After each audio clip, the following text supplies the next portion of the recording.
The billionaire's twins were blind until a new black janitor did something that changed everything. Michael and Gabriel, the 7-year-old twin sons of tech billionaire Richard Hamilton, were born into absolute darkness. For 7 years, their world was nothing but a solid black void with no edges. The best pediatric ophthalmologists from New York to Boston, even across Europe, all shook their heads. Impossible. They will never see. Before going on, picture a lavish penthouse on Manhattan's Upper East Side. Heavy curtains drawn tight, every table edge padded, walls silent, because it had been far too long since children's laughter echoed there. Richard had burned through $15 million on surgeries, therapies, equipment, hope, only to collect thicker stacks of diagnoses and a deeper well of despair. From upstairs, the children's muffled sobs fell like steady rain. Richard stood alone in his walnut-paneled study, gazing through glass at Central Park. His eyes lingered on the climbing roses outside the balcony, but his mind could not touch their beauty. Marina, his wife, had died on the delivery table. A double tragedy clung to the Hamilton household, a mother gone, and 2 children condemned to total blindness from birth.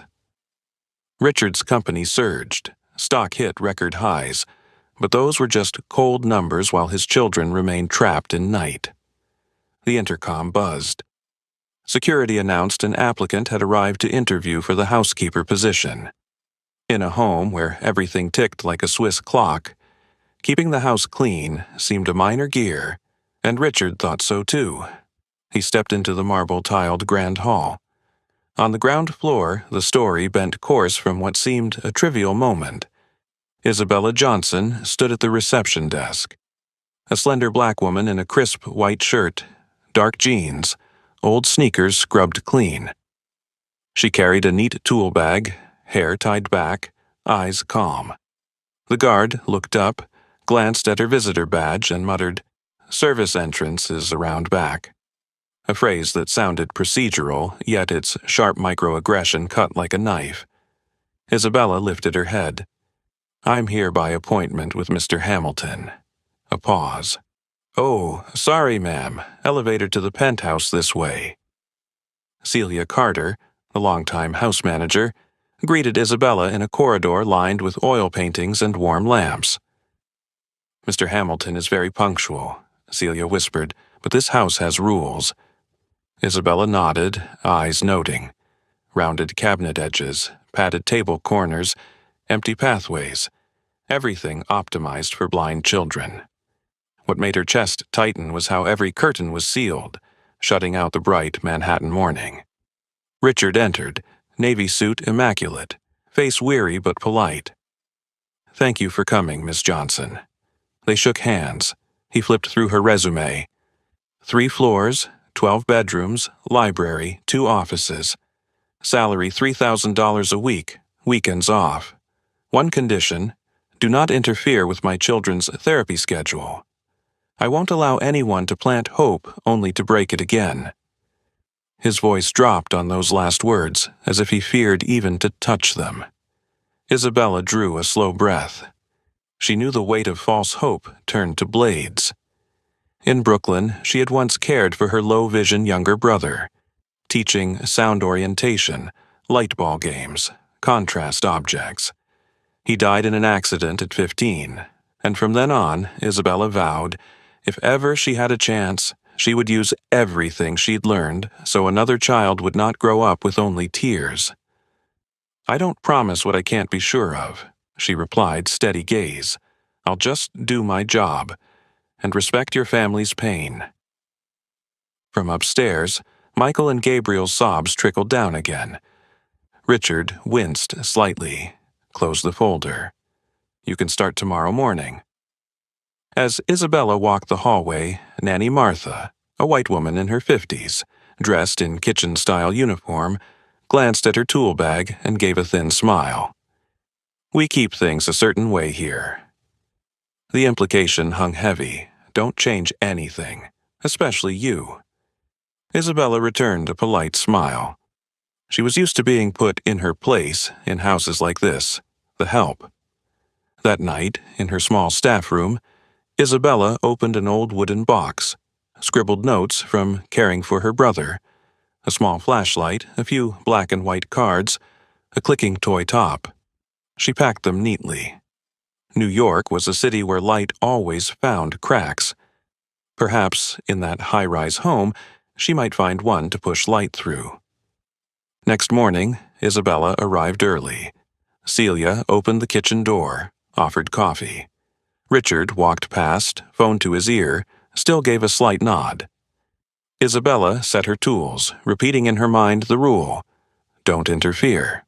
But the sobs drifting from the second floor pulled her steps like invisible strings. The family room door was ajar. Two oversized armchairs cradled two tiny figures. Michael and Gabriel rocked themselves to the rhythm of self-comfort. Martha sat opposite, eyes glued to her screen. "Stop crying. You know it won't change anything." No glance up, no step closer. Isabella's heart clenched. She stepped back toward the door, gripped the spray bottle. Psh, psh. The sound was clean, like streaks of light. Both boys lifted their heads at once. "Hello there," Isabella whispered as though speaking to shadows. "I'm Isabella. I came to make this room clean and fresh." Michael turned his face toward her with uncanny precision. Where's Martha?" "She'll be right back. Do you want to help me listen to the sounds?" She squeezed again. Psh, psh, psh. Gabriel giggled. Michael tapped his fingers to the rhythm on the chair's arm. Laughter burst out like the first sunlight after rain. In that half-minute, Isabella realized the darkness here wasn't as solid as people thought. It had cracks. And where there were cracks, light could slip through. She glanced at the heavy curtains, a thought sparking like a match, but swallowed it down. Not yet. For now, she would reset the rhythm of this room, rhythm of sound, rhythm of comfort, rhythm of trust. Somewhere deep inside her, a silent line placed its bet. Within 2 hours, something will happen to make this entire household stagger, and it will begin with a very narrow slit in a curtain. Isabella set the mop in the corner, tucked her phone away, and pulled a chair closer to the twins. "Shall we play call and response?" She tapped lightly on the table. Tap, tap, tap, then stopped. Michael listened, tapping back. Tap, tap. Gabriel laughed, clapping wildly, then adjusted to her rhythm. Isabella moved around the room, changing her position with each sound. The boys pinpointed her location precisely. When she was near the window, Michael tilted his head right. When she circled toward the bookshelf, Gabriel turned left. It wasn't seeing, but their bodies leaned toward the source like saplings searching for the sun. "Excellent!" Isabella lowered her voice, afraid of breaking this rare concentration. She drew 2 black and white contrast cards from her bag, resting them on her lap without using them yet. Her gaze drifted to the heavy curtains.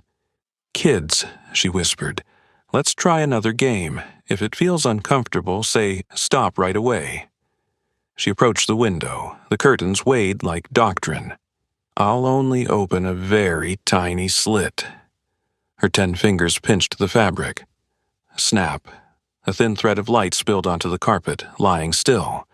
Instantly, Michael and Gabriel turned their faces toward it. Their chests rose and fell. No cries of pain, just recognition. "Something feels different," Michael murmured, as if walking on ice. "It's brighter," Gabriel added, trembling yet eager. Isabella stepped across the beam, casting a shadow. "Now, darker," Michael answered without pause. Gabriel tilted his head, as if listening with his eyes. "It feels like someone walked between us and something." Joy jolted through Isabella's chest. She didn't widen the light. She didn't push further. She closed the slit, returned, and clasped each boy's hand. "Thank you. That's enough for today." "But I want to know more," Gabriel whispered. "The light didn't hurt?" "Here, no one forces you to hurt," Isabella replied. "We'll go slow and safe, together." She jotted in her notebook. Light, dark, yes. Moving shadow, yes. Attitude, curious, not afraid. She added another note. Ask Celia about curtain schedule. Indirectly ask children about the belief light hurts. Source. Martha walked in, catching Isabella still seated close to the boys. Her brows arched. Ms. Johnson, your job is cleaning.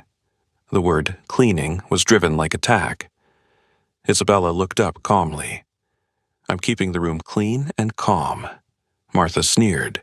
People like you come and go, don't make promises.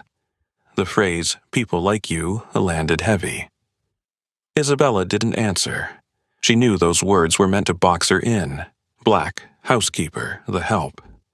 Martha, Michael said suddenly, light didn't hurt? Martha froze. Who told you to try? Miss Isabella, Gabriel piped up. She made a tiny line of light. We could tell when it's brighter or darker. Martha whipped toward Isabella. You had no right. Isabella kept her voice steady. I created a safe, minimal stimulus. The boys could stop any time. Hurried footsteps on the stairs. Richard appeared in the doorway, tie loosened, face unguarded in shock. He had been nearby, hearing the words light and hurt. What is happening here? His eyes moved from his sons to Isabella. We tried a tiny light, Isabella said, enunciating each word. They could differentiate light and shadow. The room held its breath.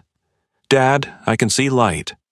Gabriel burst out, afraid if he didn't say it, the light would slip away. Michael echoed, quieter but firmer. Dad, I can feel when it gets brighter. In that moment, the entire house staggered. Celia rushed up from the kitchen, hand to her chest. Martha's face drained. This is reckless. Richard stood frozen, then stepped forward, kneeling before his sons. Did anything hurt? No. Was it too bright? Number just different. He turned to Isabella, lips trembling. Can you do it again? Exactly as before, so I can see? Isabella nodded. Only if the boys want to. She looked to them. Gabriel nodded. Michael squeezed her hand and whispered, Okay. Isabella went to the curtains, opening just as much as before. The thread of light fell again. Michael turned toward it immediately. Isabella raised her hand, blocking half the beam. Both faces followed. No flashlight, no added lux. Every move measured with respect. Richard lifted a hand to cover his mouth. Tears streamed. 7 years of helplessness cracked open by a strand of light. Oh my God. Martha grabbed her phone. I am calling Dr. Collins. This is not in the plan. Celia caught her hand. Please, wait. Martha jerked free. The doctor said light hurts their eyes. The words dropped like a curse that had haunted the boys for years. Gabriel shrank instantly, recalling blinding exams. Isabella crouched, meeting their eyes. No one here will hurt you. We choose how much light, and you can say stop any time. Slowly, they eased. Richard steadied his voice. Martha, enough. I am witnessing something I've never seen before. He turned to Isabella. Thank you for asking the right question. Martha pressed her lips tight, spun around. The door closed, leaving only the faint scent of floor cleaner and a room with altered air. Isabella wasn't triumphant. She was meticulous, like a scientist. She opened her notebook, marking time, distance, reactions, children's words. We'll go slow, she told Richard. Only a few minutes at a time. I'll record videos for evidence and I'll call an independent team to reassess. Richard finished. He exhaled, as if stepping through a door. No more closed curtains by default. From today, we plan light instead of fearing it. Celia handed Isabella a cup of tea, eyes glistening. You woke the whole house, she whispered.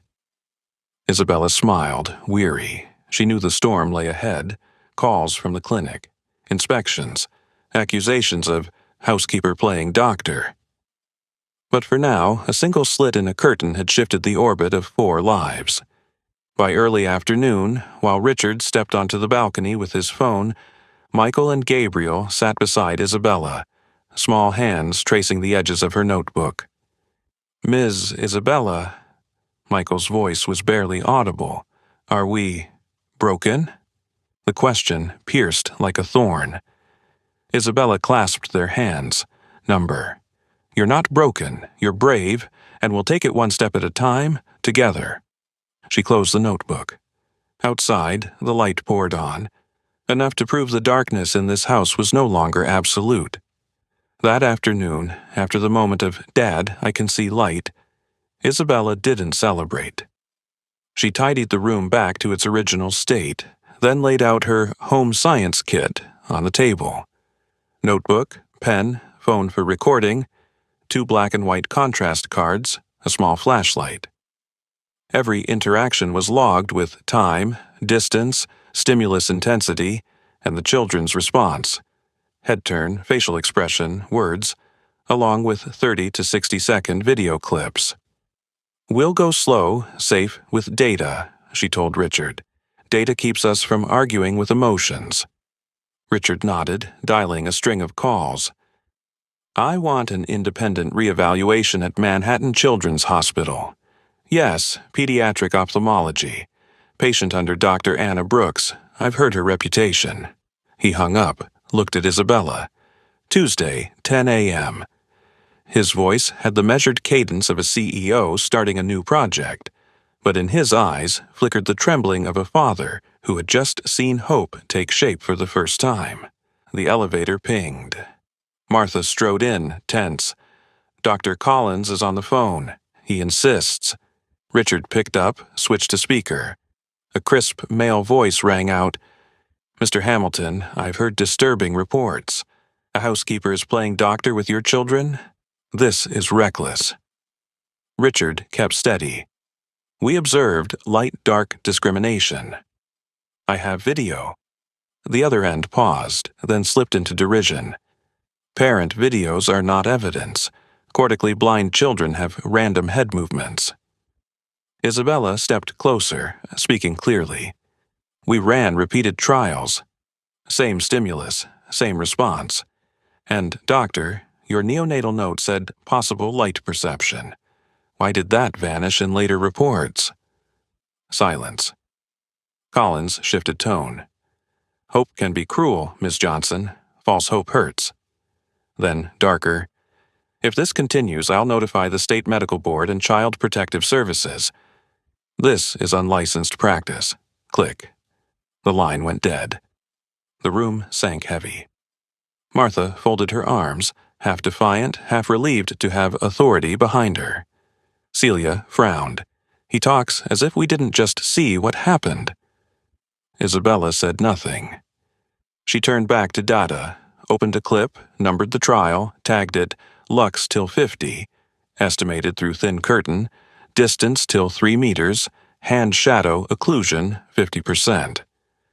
"If they come," she said, "we'll show them. Data has no skin color, no bias." They didn't wait long. Late afternoon, the chime rang. 2 officials appeared. A man with badge mark Freeman, M.D., State Medical Board, and a woman, Dana Lewis. CPS, neutral suits, thick folders. Freeman opened bluntly. "We received a complaint about unlicensed medical practice in the home." Dana added, "and potential risk to minors." Richard ushered them into the library. Martha lingered at the door, eyes glinting as if she'd finally found proof to box Isabella back into the help. Freeman glanced at Richard's card, voice lowering respectfully. "Mr. Hamilton." Then he turned colder to Isabella. "Miss Johnson, what exactly are you doing with these children?" That uneven tone, Isabella knew well. She spread her notebook and phone. Stimulus response play, sound location, tiny curtain slit to test light-dark discrimination, shadow blocking to test change detection. Children always have the right to stop. No medical equipment, no invasive procedure. Dana flipped quickly through pages, asked, Do you have a safety plan? Isabella slid an A4 sheet. 4-week protocol. 5 to 7 minutes per session, 3 to 4 times a day. Lux gradually increased through thin curtain.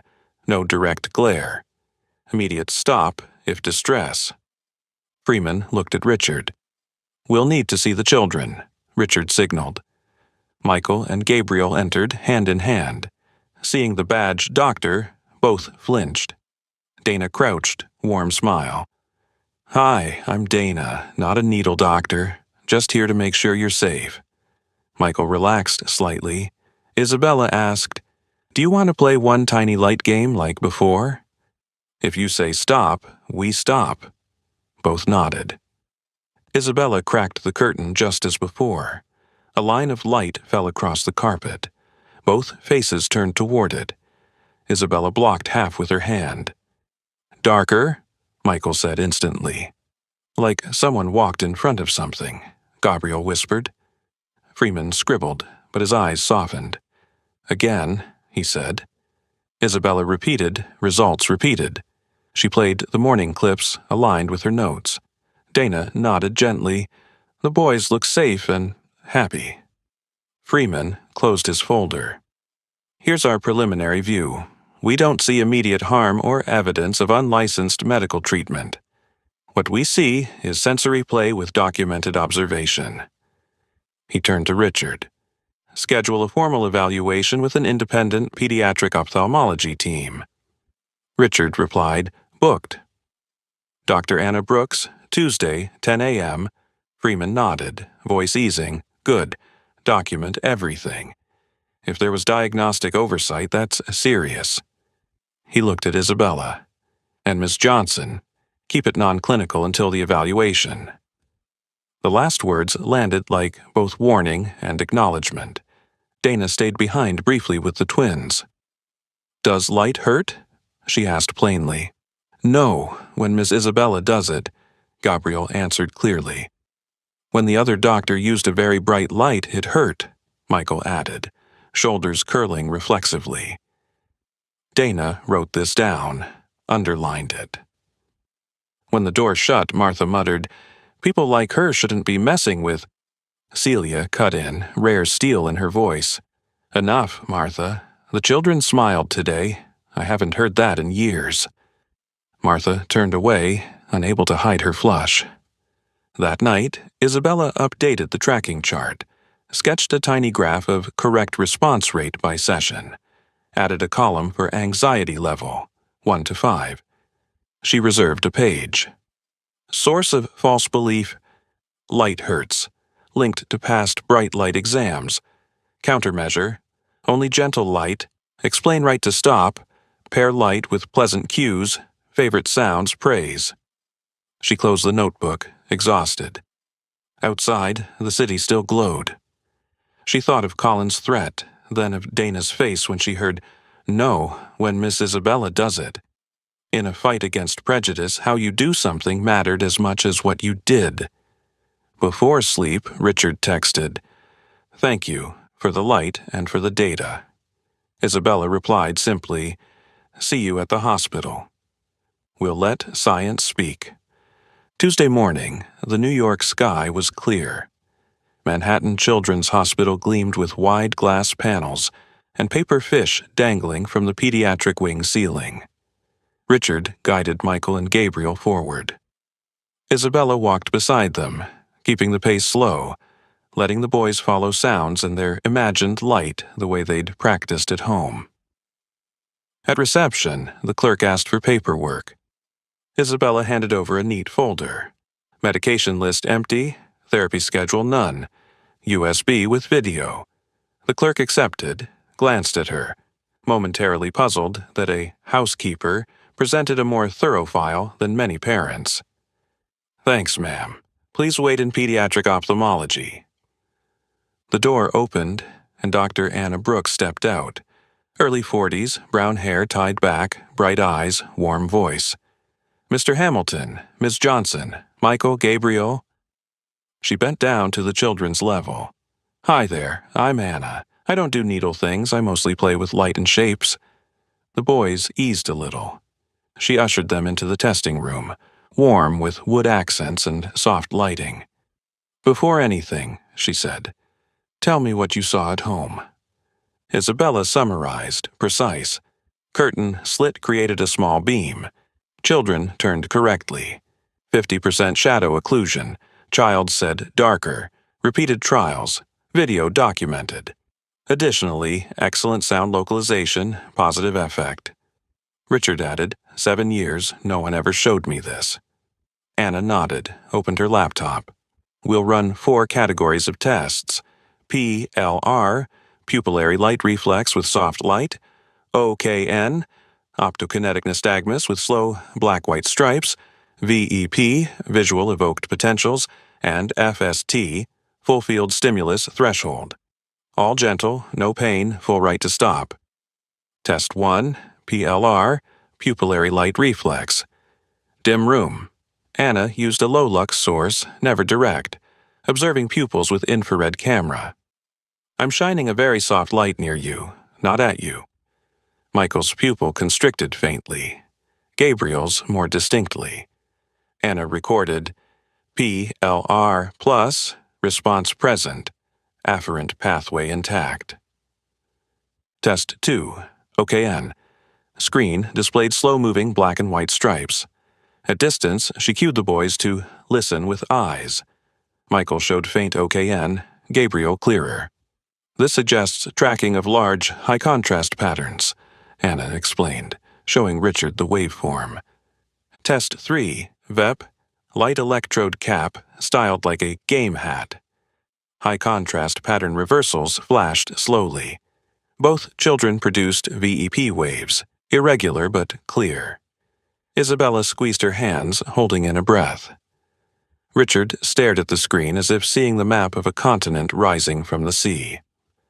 Test 4, FST, darker room, broad field stimuli at varied intensities. Michael pressed the button when he felt something different, with moderate latency. Gabriel pressed more consistently at lower thresholds. Anna noted carefully, no theatrics. Between tests, she always asked, stop or continue? Each time, the boys chose continue. Anna smiled. You two are brave. She moved to teller acuity cards, gauging functional vision at low vision range. Results suggested ability to discriminate broad stripes at close distance. After nearly 2 hours, Anna invited them into the consult room. She placed a summary before Richard and Isabella. Based on PLR+, OKN+, VEP responses, and FST thresholds, I estimate both children have functional vision around about 30%, not total blindness. With structured sensory stimulation and habilitation beginning now, they can achieve significant functional improvements. She paused, voice low. 7 years ago, the neonatal note flagged possible light perception. It should have prompted follow-up, not closure. Richard leaned back, hands trembling. So, we lost time. Anna met his gaze, honest yet warm. We lost some time. But neuroplasticity at 7 still gives us space. What matters is what we do now. She turned to Isabella. What you did, slow, documented, consent-based, is exactly how we'd proceed clinically. Keep your protocol. We'll add weekly vision therapy. Isabella nodded, eyes damp but steady. We'll stick to data. Anna printed a formal letter. Revised diagnosis. Intervention plan, monitoring schedule. She offered further. With your permission, I'd like to publish this as an anonymized case series, so no doctor overlooks this again. Richard answered instantly. Yes. Make it public. As they left, Richard's phone buzzed. A new email. Collins and Partners, LLP, legal notice. We demand you cease experimental treatment conducted by Ms. Johnson, an unlicensed individual, and refrain from defamatory statements about prior care. Richard showed Isabella. She smiled calmly. We're not doing treatment. We're doing documented sensory play under a hospital plan. Richard hit forward to Anna. Within a minute, Anna replied with a signed letter attached. "The children are under my care. Home-based sensory routines are part of the plan." Richard responded, "Thank you." On the way home, Celia texted, "The curtains are drawn thin per your schedule." Back at the penthouse, Gabriel ran straight to the window. "Miss Isabella, the light is softer here." Michael came slower, stood beside him, whispering, "I can tell when clouds move." Isabella switched on a warm desk lamp, placed black and white contrast objects nearby, pairing light with the sound games they loved. She added a line to her notebook, "Day 0, post-reevaluation. Week 1, target, build endurance, longer sessions, keep safety, low lux, reinforce new belief. Light can be gentle." That night, as the city lit up, Richard invited Isabella to the balcony. "I spent $15 million on clinics that never asked me the right question, and you gave it to me with a slit of curtain." Isabella replied, eyes on the stream of cars below. "Not because I'm smarter than them. Only because I believe evidence can come from very small things, if you're willing to look." Richard's phone buzzed again. A text from an unknown number. "This isn't over." His brow furrowed. Isabella exhaled. "I'd guess doctor." Collins just launched another campaign. She closed her notebook, set the next day's goals, record baseline under stable light, begin slow-motion tracking exercises, train stop word so the boys can halt whenever they feel discomfort. Before turning off the lamp, she wrote one line like a vow. "We will let science speak. And when science speaks, prejudice must fall silent." The next morning, after the reevaluation, New York shone like sugar scattered in the sun.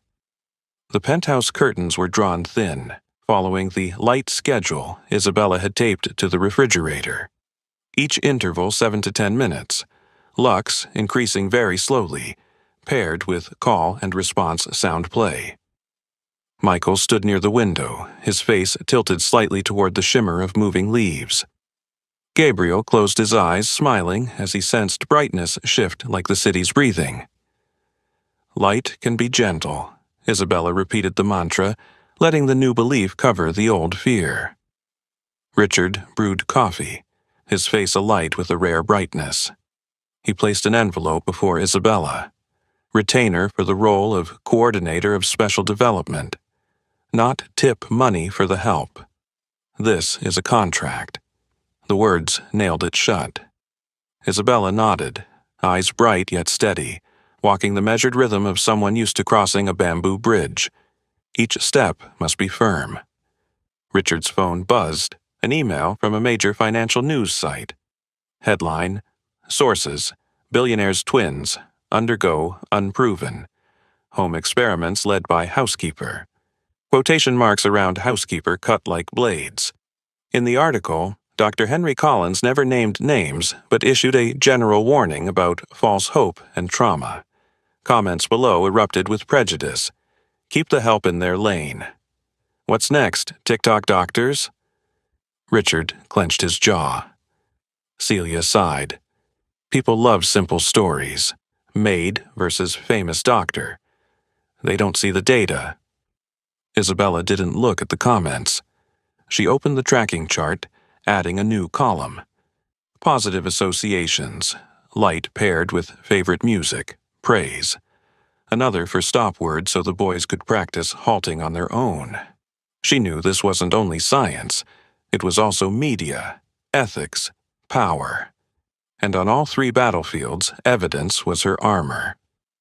Near noon, the elevator chimed. Celia peeked in. "Two men say they're from the State Medical Board, want immediate entry." Isabella and Richard went to the door. Two men in gray suits, metal badges clipped. The taller one flashed a card. "Dr. Hale, Investigations." "This is Mr. Klein." Isabella accepted the card, scanning with the eye she'd trained over years of work. Engraving, slightly shallow, font off by a hair, Hotline number italicized. Strange. She smiled politely. Give me 2 minutes to verify. Hale raised a brow. We don't have time. Isabella still called. On the other end, Dr. Mark Freeman, the real official from days earlier, spoke firmly. No one named Hale or Klein on my team. Don't let them in. Isabella looked up. Sorry, gentlemen. The board confirms no appointment. Please leave. Hale snapped. Who are you to... Richard stepped forward, voice like steel. I'm the homeowner. Security. Building guards appeared, escorting the imposters out. When the door shut, Celia finally exhaled. Richard turned to Isabella. Thank you for spotting a card. She shrugged. Prejudice loves to travel under a badge. We shouldn't believe authority just because it wears metal. That afternoon, Dr. Anna Brooks called. The board scheduled a case conference Friday, 2 p.m., she said. Collins may push for an injunction to halt home sessions. I'll bring PLROKNVEPFST data and my referral letter. You bring clips logs and, if needed, witnesses. Richard replied, We'll be ready. Isabella returned to training. She pulled out a filter set, thin yellow film, pale blue film, not to talk vaguely about warm-cool, but to test perceived brightness across spectra. Does this feel brighter? She asked evenly. Gabriel, the yellow one feels brighter. Michael, blue feels dimmer. Isabella noted, perceived brightness. Difference yellow versus blue. No conclusions yet, no credit claimed. Just letting science draw its map. That afternoon, a news crew lingered in the lobby. Cameras rolled, guards blocked them, but questions flew. Ms. Johnson, are you experimenting on the kids? Isabella pressed her lips, then stepped to the hall's edge, speaking clearly and briefly to the lens. We don't experiment on children. We listen to them. We run gentle, documented sensory play under a hospital plan. Hope isn't cruel when it's measured. She didn't stay to argue. More words would only be cut. Night fell, quiet inside. Michael rested a hand on Isabella's notebook. Ms. Isabella, will they stop us? She knelt to his level. No one can take away what you already felt. Even if they pause us for a day, the light remains, and we'll return to it. Gabriel whispered, Can we show them? The way the shadow moves? Isabella nodded. We will, and we'll record the evidence, as much as you want. She opened her email, attaching logs and clips to Anna, annotated like a lab report. Trial 3 to 5. Slit width constant approximately 1 centimeter. Ambient lux approximately 35 to 40. Occlusion till 50%.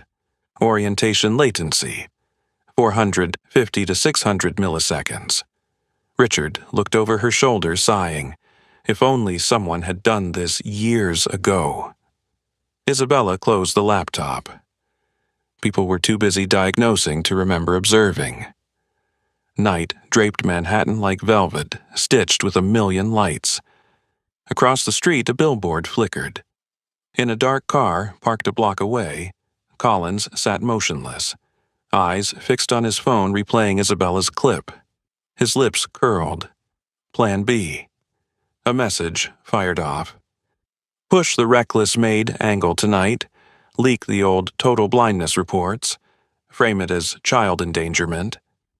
On the other end, an editor replied, On it. Collins had moved another piece on the board. Up above, Isabella wrote her final line of the day's journal. Day -2 before case conference. Light is present. Prejudice is present. We will let evidence walk ahead of fear. She turned off the lamp. Outside, the city stayed awake, but inside this home, belief had found a safe place to sleep. Friday, 1:45 p.m. The State Medical Board's conference room was as cold as steel. Leather chairs circled a long wooden table. On the wall, the clock ticked with merciless precision. Dr. Patel, chairing, reviewed the file. To her right sat Dr. Mark Freeman, the one who had visited the Hamilton home. To her left, 2 other board members. On one side of the table, Dr. Anna Brooks with a case of documents, charts, referral letters, Richard and Isabella beside her, a USB drive with clips between them. Across sat Dr. Henry Collins and his attorney, in gray suit, thin glasses, voice low as oil. Patel opened. "We're here to review a complaint alleging unlicensed medical practice and risk to minors, and to consider a temporary stop on home routines. We'll hear Dr. Collins, then Dr. Brooks, then Mr. Hamilton and Ms. Johnson. We'll base our decision on evidence." Collins's lawyer stood. "Our position is simple. The children were diagnosed by a team of 15 specialists as totally cortically blind. Now, a housekeeper is conducting unproven home procedures, confusing the children, risking trauma. This fits the pattern of false hope." He lowered his voice, turning toward Isabella. "People like Miss Johnson, however well-meaning, shouldn't—" Patel cut in. "Counselor, watch your language. We're here to discuss methods, not people like anyone." Collins took over. "Cortical blindness can show random head turns. Parent videos are not objective. Any light-dark discrimination could be coincidence." Freeman tilted his head. "Doctor." "Collins, your neonatal note flagged possible light perception. Why was it not followed up?" Collins blinked. "The team later concluded no functional vision. That early note was inconsequential." Freeman pressed. "Do you have documentation of that follow-up?"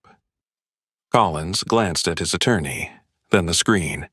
"We consolidated reports."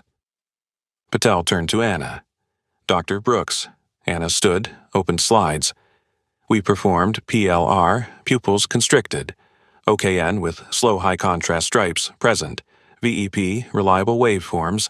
FS, T-detectable thresholds. Gabriel, more sensitive than Michael.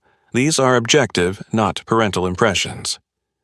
On the slide, VEP graphs peaked clearly. "Our estimate, approximately 30% functional vision. We prescribed gentle home sensory routines, not treatment, under clinical supervision. Here's my letter." She played a clip. A narrow shaft of light fell on carpet. 2 faces turned precisely. Hand shadow blocked 50%. Child said darker. Another clip, yellow versus blue filter. Children distinguished brightness difference. Anna. "Trials were repeated with constant parameters.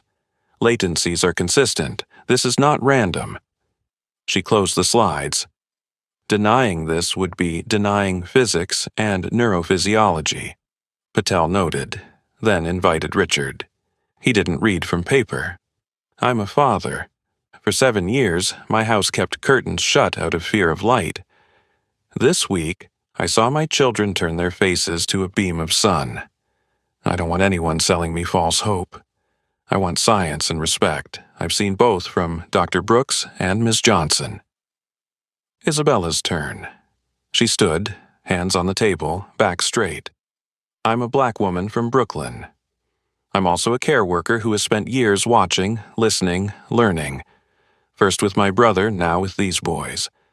At home, we do consent-based, documented play. Kids can say stop any time, no glare, no forcing. Light can be gentle." She looked straight at Collins, voice lowered. "Words like housekeeper have been used to shrink me, hoping they shrink the data too. But data has no race or paycheck. It either holds or it doesn't. In our case, it holds. Every time." Collins's lawyer leaned forward. "How many degrees do you have, Ms. Johnson?" The question hissed. Isabella didn't blink. "Enough to know when a child says stop, we stop. Enough to keep records. The rest, Dr. Brooks covers." Some board members chuckled quietly. Patel tapped her pen. "This is a practice question, not pedigree." Freeman summarized. "We have objective tests supporting functional vision. We have home routines under clinical plan. We also have a troubling gap, An early LP note seems ignored. That suggests possible diagnostic oversight. He looked at Collins. Doctor, did you ever advise the family to seek a second opinion? Collins leaned back. The team was sufficient. Freeman noted. Recorded. Patel conferred briefly with the two commissioners, then looked up. The board's interim decision. 1. Deny the complainant's cease and desist request. 2. Permit continuation of home routines under Dr. Brooks's supervision. 3. Open investigation into the initial diagnostic process, particularly the lack of follow-up on light perception. 4. Recommend diagnostic language avoid absolutes where doubt remains, and encourage parents to seek second opinions. She paused, stared at Collins. And we caution all parties against media framing that could harm minors. The room loosened, like unfastened corsets. Richard exhaled, eyes wet. Anna squeezed Isabella's hand. Collins sat frozen for a beat, then picked up his phone. His lawyer leaned close, whispering. On his screen, a message from an editor. Segment airs at 8. Reckless Maid, package ready. Collins typed back, add risk of psychological harm, keep it experts say. Outside the building, reporters waited. One thrust a mic. Ms. Johnson, do you feel out of your depth as a housekeeper in medical matters? Isabella stared into the lens. I don't do medicine, I do listening. And today the board listened too. Another asked Anna, Doctor, do you endorse a housekeeper leading home routines? Anna replied flatly, I endorse parents and caregivers who follow clinical plans, collect data, and center child consent. Titles don't move pupils, light does. On the steps, a young mother carrying a boy approached, eyes red. Mr. Hamilton, Miss Johnson, my son was also called totally blind. But when I cracked the curtain, he turned his face. They said I was imagining. She held out her phone. A shaky clip of the child lifting his face toward a ray of sun, smiling. Isabella took the phone, eyes bright. We see you. Behind her, two more parents raised tentative hands. A seed of a class action had touched ground. That night, the 8 o'clock broadcast aired Reckless Maid. Isabella's clip before the lens was cut, omitting under a hospital plan. The Chiron screamed, Billionaire's twins caught in unproven home experiments. An anonymous expert, voice distorted, warned of trauma. Richard shut off the TV. They called you a maid. Isabella smiled, weary. Tomorrow we'll call them defendants. She opened her laptop, drafting. Subject. Inquiry, Yuri. Potential class action. Medical bias and diagnostic oversight. Sent to a civil rights law firm. In the kitchen's warm dark, Michael appeared at the doorway. Ms. Isabella, the light in the hallway, it's softer. Isabella knelt, arms open. Yes, baby. Soft light is our home. Outside, Collins was already sketching Plan C. But inside this house, light now had a name, a schedule, data, and children who knew how to say stop to protect themselves. That was what prejudice hated most. Autonomy taught by gentleness. And that was the hardest thing in the world to defeat. The morning after the board hearing, the penthouse curtains were drawn thin, following the light schedule. Gabriel stood by the window, hand on the edge of the curtain, whispering, I can tell the sun is behind a cloud. Michael sat on the rug, tilting his face toward the shadows of leaves brushing across the floor. Isabella reminded softly, light can be gentle. If you're tired, just say stop. Both boys nodded, the stop word now like a charm that gave them control. Richard's phone rang. Ava Reynolds, a civil rights attorney with tight curls and a steady voice. We've agreed to take the case as a potential class action. I'll come with Malik Carter, our litigation partner. This afternoon, 3 p.m. at your place? Richard looked at Isabella. She nodded. we'll have data ready. At 3, Ava and Malik opened their leather case. Not promises, but a roadmap. Negligent misdiagnosis, especially the failure to follow up on the neonatal LP, light perception note. Pattern and practice, a systemic model of inflating blindness severity, selling useless. Interventions, fostering dependency. Bias and defamation, the racial class prejudice in media framing, Maid, that harmed. Reputation and obstructed care. Spoliation hold, letters demanding Collins and the clinic preserve evidence, especially EMR audit logs. Audit logs don't lie, Malik said. They record who changed what, when. Isabella laid out logs and clips, reciting parameters as though in a lab meeting. Slit width approximately 1 centimeter. Ambient lux approximately 35 to 40. Occlusion 50%. Response. Latency approximately 450 to 600 milliseconds. Stable repetition. Ava nodded. Perfect. We'll build a timeline. From the neonatal LP note to the copy-paste reports. If audit logs show deletions or language shifts toward absolutes, that's dynamite. Just as they finished, a new email flashed in the shared inbox. Olivia Park, RN. Anonymous tip. The message short. I worked 4 years at Collins Vision Institute. Saw LP flags ignored or folded into final conclusions. Verbal directive. Don't confuse parents with LP. Keep it simple. Total. I fear for my job, but conscience won't let me stay silent. I have backups of internal emails. The room stilled. Ava replied instantly. We'll protect you under whistleblower privilege. Can you meet privately tonight? Olivia agreed. Malik added, as soon as we receive her proffer, we'll file the spoliation letter and request protective order for the witness. Richard nodded, tense but alight with hope. Before the meeting, Isabella took the boys to the hallway for slow-motion tracking practice. She used a hand puppet, sliding slowly along the wall, leaving a soft shadow. Gabriel tracked steadily. Michael slower, but adjusted his angle. Stop, Michael said when tired. Isabella halted instantly, smiling. Good job using your word. She noted, endurance improving, self-advocacy clear.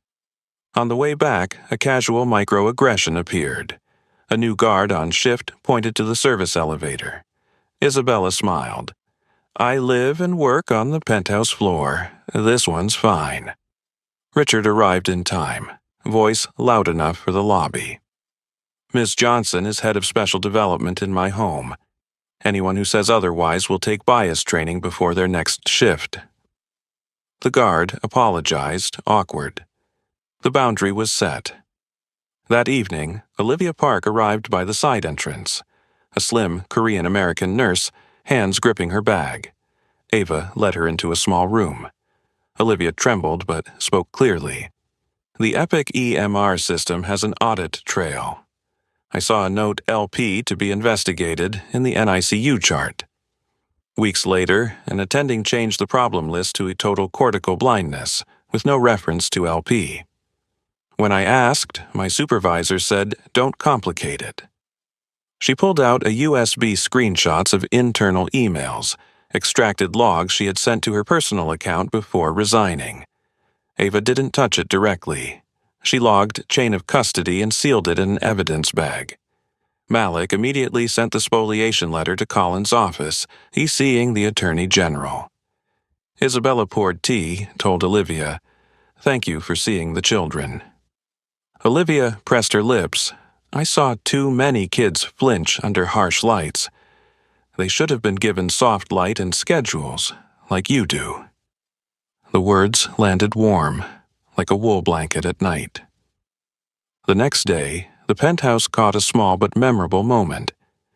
In the kitchen, a patch of sunlight fell through thin curtains onto the tiles. Gabriel exclaimed, look, sun puddles. Michael stopped playfully in the glow, giggling. It's warm, pretend. Celia stood still, hand on her chest. At the doorway, Martha paused, face conflicted. Later, after Isabella finished cleaning, Martha approached. I said, "People like you," the other day. I was wrong. Isabella met her eyes. Thank you for saying that. The boys hear everything. Martha nodded, eyes wet. I'll learn your schedule. I won't stand in the way. A small thorn pulled from the house.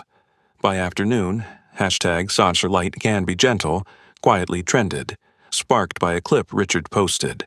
Michael's voice calling, "Darker," as a hand shadow slid across the wall. No doctors named, no attacks, just everyday data. Hours later, Collins's channel pushed number Reckless Maid again, citing an anonymous source warning of trauma. Ava picked up the phone. We've just filed the preservation order. The more they post, the more fun Discovery gets. Malik added. Witness protection motion submitted. Late at night, Olivia texted via Signal. They're asking if I know who leaked. I'm scared. Ava replied, We've filed a protective motion. If threatened, call 911, then me. Isabella sent one line. You did the right thing. Somewhere in the city, someone tried to smother a slit of light, but the audit logs were sealed, the spoliation letter delivered. Truth, once properly preserved, is hard to erase. That night, Isabella updated the chart, added a comfort link index, light paired with Celia's fresh baking, Richard's soft jazz.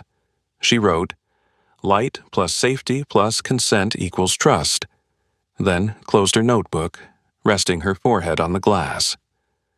Across the street, a billboard shimmered, just a drifting band of light. She didn't know which way court would tilt, only that tomorrow Michael and Gabriel would still have a sun puddle to step into. And for now, that was enough to keep walking. 2 days later, the Supreme Court of the state convened an emergency hearing on Collins' petition, an injunction to ban all home routines, and a gag order silencing the family. The courtroom was packed like a theater. On the plaintiff's side, Collins and his lawyer. On the defense, Richard, Isabella, Ava, Malik, and Dr. Anna Brooks, white coat, neat, hair in a low bun, charts ready. Collins' attorney boomed, home routines carried out by a housemaid with no medical license pose psychological risks. The family's media activity confuses the public. Ava rose, voice sharp as a ruler drawn taut.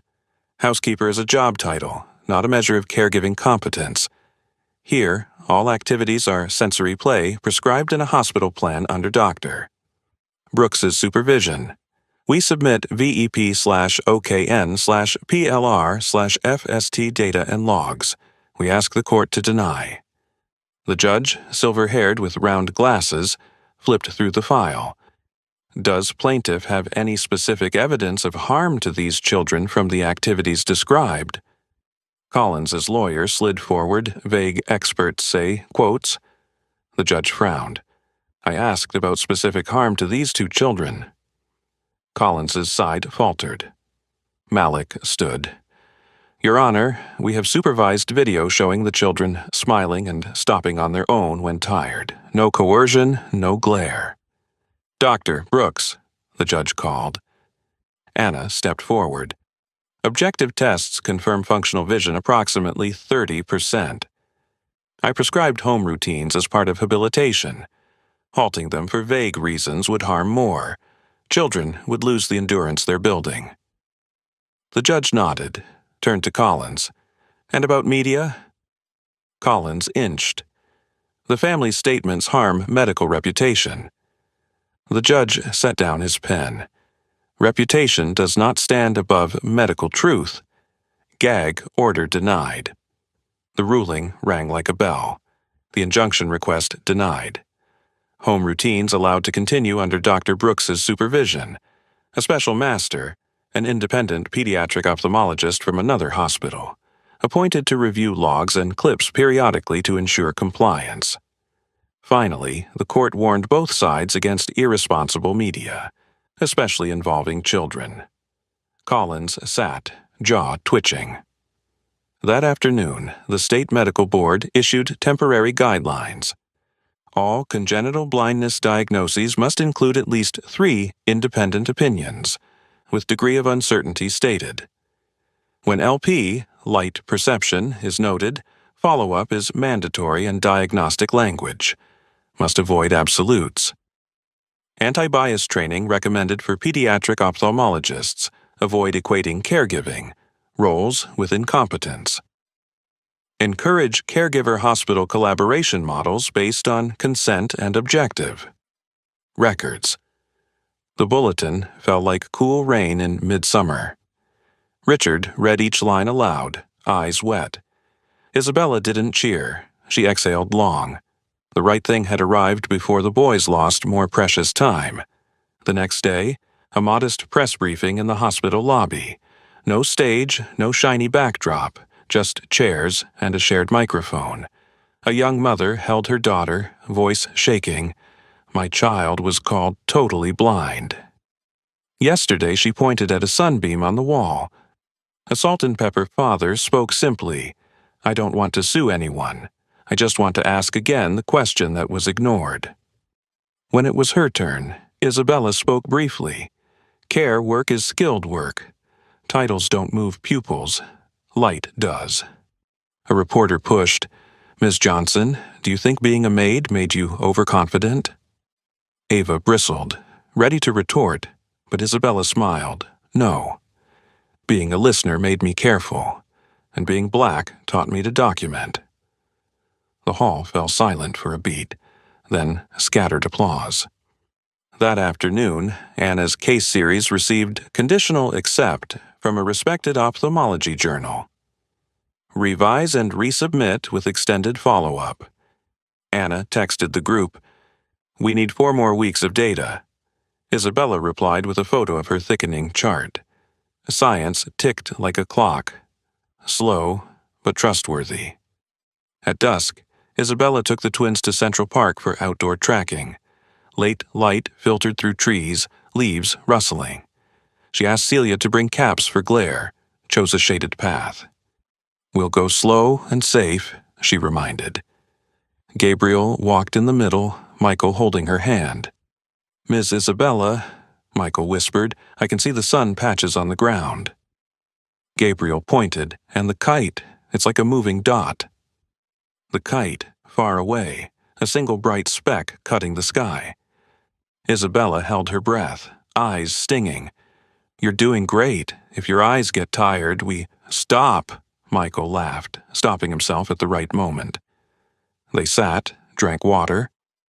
Richard, a few steps away, pretended to check his phone as he wiped his eyes.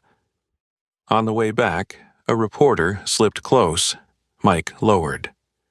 Mr. Hamilton, some say you're just polishing your image. Richard gave a thin smile. I'm old enough to know PR doesn't teach my sons to say darker when I block a beam of light. Light teaches. Isabella teaches. Dr. Brooks teaches. The answer was short, but steel. That night, Ava received a call from Chambers. Discovery schedule set. EMR audit logs to be extracted by an independent forensics firm. Malik served papers to Collins. Elsewhere, an investigator snapped covert photos of Isabella at a subway station, captioned, Reckless Maid shining light into kids' eyes at park. Ava countered immediately, releasing the park session logs, time, lux estimates, shaded location, with the video from the special master confirming safety. The fake story popped like a thin balloon. Celia baked apple pie. Michael and Gabriel asked for sun slices, 2 pieces set in sun puddles on the table. Everyone laughed.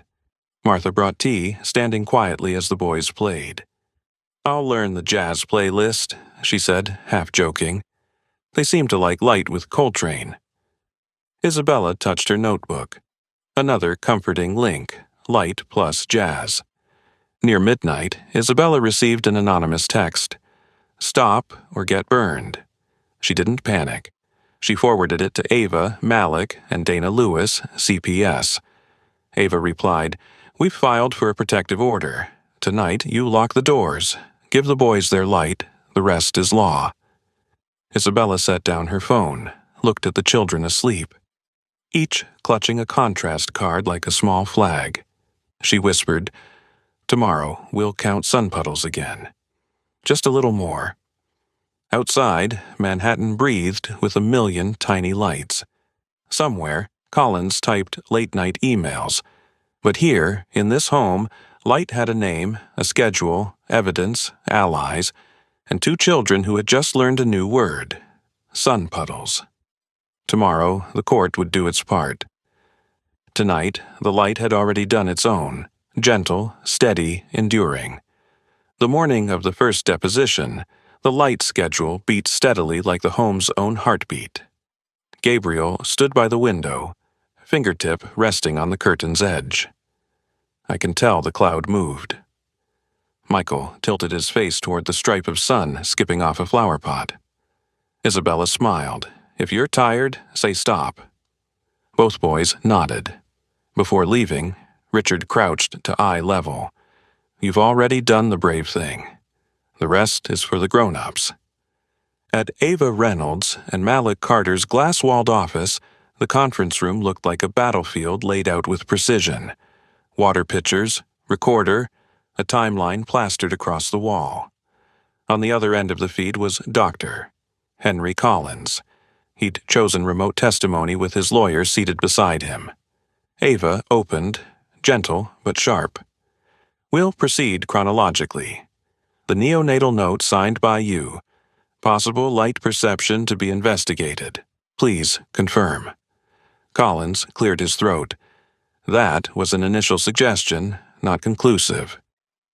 Malik pushed a digital document across the screen. Then the problem list shifted to total cortical blindness, with no LP reference. Who made that change? Collins. "We consolidated notes to avoid confusion." Malik smiled thinly, entirely sympathetic to simplicity. "But the EMR has an audit log. It records every action. User ID, timestamp, edited field. Here it says, User, H. Collins, March 28, 1042, LP line deleted from assessment. Next day, 1107, total added. Do you want to revise your answer?" An odd silence. Collins's lawyer cut in. "My client can't recall every keystroke from 7 years ago." Ava didn't raise her voice. The audit log remembers for him. She played Olivia Park RN's whistleblower video. "We were told verbally, don't confuse parents with LP, keep it simple, total." The lawyer objected. "Hearsay." Ava calmly projected internal emails Olivia had handed over under chain of custody. Subject line, LP flags. Parent comms policy. Sender supervisor CCH Collins. Collins looked down, jaw twitching. Then came Isabella's turn. Collins' lawyer slid the question like a knife. "Do you hold any medical degree?" Isabella looked straight into the camera. "I have 2 children who know to say stop when they're tired, and a data set showing repeated responses to gentle stimuli. The medical part is covered by Dr. Brooks." Malik added, "And the special master appointed by the court confirmed every session is safe." He filed the latest review. Average head-turn latency dropping from approximately 550 milliseconds to approximately 420 milliseconds. Endurance rising from 4 minutes to 7 to 8. Anxiety stable at 1st to 2nd of May. By noon, Ava called a break. Richard stepped onto the balcony, breathing deep. Across the street, a billboard blared, "Reckless Maid?" the question mark trembling like a blade. He turned back, voice low. "I don't want a settlement if it means silence." Ava nodded. "We're not here to ransom dignity. We want correction orders, public apology, mandatory anti-bias training, independent oversight for all suspect cases. Money is just leverage for enforcement." In the afternoon, Collins' deposition resumed. Malik struck the gray center. "Do you recall using the term housekeeper when objecting to home routines?" Collins. I described her role. Malik: "Did you use the phrase, 'people like her'?" Colin's lawyer rushed, "Objection," out of context. Ava played back audio from the Hamilton home. The help should know her place. Collins froze, eyes darting to counsel. Ava closed. This case isn't only about diagnosis. It's about how authority gets used to shrink other people. By day's end, Richard's inbox pinged. A settlement proposal from Collins's office. Substantial payout, conditioned on no admission of fault, no media comments. Richard forwarded to Ava. Answer: no. Ava replied with their own draft term sheet. Admit misdiagnosis and policy failure regarding LP flags. Public apology to the family, to Olivia Park, and to affected families. Mandatory anti-bias training for all staff. Ban on disparaging caregiver language. Creation of a Gentle Light Fund, seeded by Collins Institute for soft vision stimulation in low vision children. Retraction and correction of all defamatory statements. Reckless Maid. Prime time. Broadcast of apology. Independent audit of all records from the past 7 years. Public report. That night, Isabella returned to the penthouse. Celia placed a warm bowl of soup on the table. Martha stepped up quietly. I recorded the jazz playlist. Kids like Naima. Isabella smiled. Gabriel tugged her hand to the window. Miss Isabella, the sun puddle moved. Michael set his foot in the golden patch, whispered stop, then giggled at his own control. That was something no headline could erase. Autonomy sprouting. Before bed, Isabella's phone buzzed. An unknown number, a threat. She forwarded it immediately to Ava and Dana Lewis, CPS. Ava replied, "Protective order is active. Tomorrow I'll file to extend it to cover media harassment too." Isabella set the phone down, writing her last line of the day. Audit logs don't lie. Neither does the light. The next morning, an independent feature appeared in a major paper. Care, work is skilled work. Citing logs in the special master's reviews, interviewing other families whose LP notes had been overlooked. The closing line: science does not disdain whose hands collect the data, so long as those hands measure, record, and respect. Public opinion slid a notch, from Maid versus Doctor to Data versus Prejudice. The court set a trial date for civil liability. Collins shifted strategy, leaking generous settlement rejected. Richard answered online with one line: "We don't need generosity. We need what's right." And in the home overlooking Central Park, what's right was growing, millimeter by millimeter of light every day. The civil courtroom was packed. On the defense side sat Collins, representatives of the clinic, and his team of lawyers. On the plaintiff's side, the Hamilton family joined by 3 other families who had entered the case. Witness chairs were prepared for Dr. Anna Brooks, Olivia Park, RN, the special master, and Dana Lewis to testify on child safety. The judge entered, gavel striking 3 times to open session. Ava began without flourish. This is not a lawsuit against science. This is a lawsuit demanding that science be done properly and that people be treated with dignity. She laid out the timeline with audit logs. When LP was recorded, when it was erased from the assessment, when the word total appeared. She projected the email, "Don't confuse parents." Malik carried the thread forward with clips, the shaft of light, the boys saying darker, зрение, желтый versus синий фильтры, стабильно сокращающееся реакционное время недели за неделей. The courtroom held its breath as the special master explained, "If this were random, we would not see such consistent decreases in latency." Next came Dr. Brooks. Calm, she testified. PLR positive, OKN positive, VEP waveforms, FST thresholds. All support functional vision around 30%. I prescribed gentle home routines based on child consent. Collins' lawyer tried to spin. Doctor, do you endorse a housemaid leading a home program? Anna looked straight at him. I endorse caregivers trained to follow a clinical plan and record objectively. Titles don't move pupils. Light does. Olivia Park took the stand, hands trembling. Ava asked softly, "Are you afraid?" Olivia smiled sadly. "Yes, but I fear silence more." She told of the simplification policy, LP notes pushed aside with "Don't confuse parents," and children flinching under harsh lights.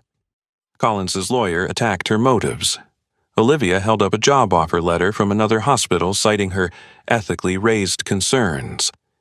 "I didn't lose my job. I'd lose my sleep if I hadn't spoken." When Isabella took the stand, the room shifted. She stood tall, eyes calm. "I'm a black woman who's worked in care for years. I don't heal diseases. I listen and I record. I teach children to say, 'Stop.' I opened a slit in the curtain and let science do the rest." Collins's lawyer blurted, "Do you realize you're only a—" The judge banged the gavel. "Counselor, enough." The jury deliberated shockingly fast. When they returned, the four-person stood. On negligent misdiagnosis. Liable? On systemic pattern and practice causing harm. Liable. On defamation and prejudice against Isabella. Liable. Remedies, compensatory and punitive damages sufficient for deterrence, plus orders for public correction and mandatory anti-bias training. The judge added special justice orders, independent audit of 7 years of records with public summary, creation of the Gentle Light Fund, seeded by the defendants, to support gentle vision, stimulation and caregiver training, State Medical Board to issue new LP protocols, no absolute language where uncertainty remains, at least 3 independent opinions for congenital blindness diagnoses, mandatory anti-bias training. A collective sigh broke across the room. Collins slumped into his chair. Richard gripped Isabella's hand tightly. Ava and Malik exchanged a glance that said without words, "The right thing, this time, won." Weeks later, primetime television aired a correction. "We apologize to Ms. Isabella Johnson for unfair coverage. We apologize to the family and the caregiver community. We retract the phrase, 'reckless maid.'" Beneath that screen, Michael and Gabriel dabbed markers on paper. "Dad, I want to draw the sun puddles," Gabriel said. Michael added, "and the kite dot." They drew a family of 4 under a sky streaked with soft beams. Richard leaned on the doorway, smiling a smile absent for 7 years, now here to stay. The Journal of Pediatric Ophthalmology and Strabismus sent an email, "Accepted," for Anna's case series, with log images and special master charts. The article closed. Care clinic partnerships grounded in consent and data can restore not just function, but trust. The State Medical Board published the new LP protocols with mandatory anti-bias modules. Olivia Park received a commendation for ethics in practice. At a school intake, the IEP/404 team met with the family. The special master proposed a light 504 plan, desk near a curtained window, high-contrast paper, teachers using large objects when demonstrating, 1 orientation and mobility session weekly. The teacher smiled. "We'll start with gentle light." Michael raised his hand shyly. "I can tell brighter or darker." Gabriel waved a marker. "And I can find the kite outside." The room burst into laughter. That weekend, the family gathered in Central Park. Celia brought apple pie, Martha carried water and a small speaker playing Coltrane. Isabella spread a blanket, laying contrast cards beside sound toys, not experiments now but woven into life. Richard sat back, gazing at the city through trees. He turned to Isabella, voice low, not performative. "Stay with us, not just as coordinator." "As family?" Isabella paused, eyes wet. "I'm here." Afternoon light spilled like candy over the grass. Gabriel ran chasing kite dots. Michael stopped when his eyes tired, whispered, "Stop," then laughed and carried on. Further away, a young mother approached, carrying a boy. "Ms. Johnson." My son also turned his face to a sunbeam. Isabella knelt, touched the child's shoulder gently. "Light can be gentle." The mother nodded, eyes brimming. "Thank you for making the world say that out loud." Night fell, the penthouse quiet. On the table lay an invitation from AAPOS, honoring Michael and Gabriel with the Community Ambassador Award for inspiring changes in LP diagnostic protocols. Beside it, incorporation papers for the Gentle Light Fund. Its first grant flowing to a suburban clinic to replace harsh lamps with soft ones. Isabella closed her notebook, now a keepsake. Her final line, small enough only for herself: "Science does not hate black hands. Prejudice does. When science speaks, prejudice shrinks." She set the pen down. In the next room, the boys whispered in dreams. Sun puddles, kite, and the city, after all its storms, breathed in millions of soft lights, enough for anyone brave enough to open a curtain. The story closes with gentle light returning alongside restored trust and justice, but the lesson lingers far longer. What about you? Would you dare to ask questions? To stand against prejudice and authority to defend truth like Isabella did? Share your thoughts in the comments below. If this story touched you, don't forget to like, share, and subscribe for more journeys filled with meaning and emotion. And turn on the notification bell to be the first to see the next stories that will surely move you.